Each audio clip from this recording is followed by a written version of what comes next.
সব ক্ষেত্রে দ্বিপাক্ষিক সহযোগিতা জোরদার করতে বাংলাদেশের পররাষ্ট্র দপ্তরের সঙ্গে রাশিয়া ফলপ্রসূ যোগাযোগ অব্যাহত রাখার অপেক্ষায় রয়েছে বলে মন্তব্য করেছেন রুশ পররাষ্ট্রমন্ত্রী সের্গেই ল্যাভরভ।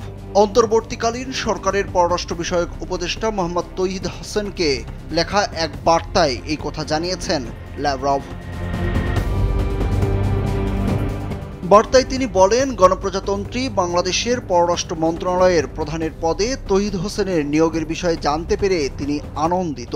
রাশিয়া বাংলাদেশ সম্পর্ক বন্ধুত্বের দৃঢ় ভিত্তির ওপর প্রতিষ্ঠিত, যা ঐতিহ্যগতভাবে দুই দেশের জনগণকে বাঁধনে বেঁধেছে বলেও ওই বার্তায় লিখেন ল্যাভরভ। 250-টিরও বেশি ডিজাইন অপশন নিয়ে ওয়ালটন স্মার্ট ফ্রিজ, বোঝে আপনার প্রয়োজন।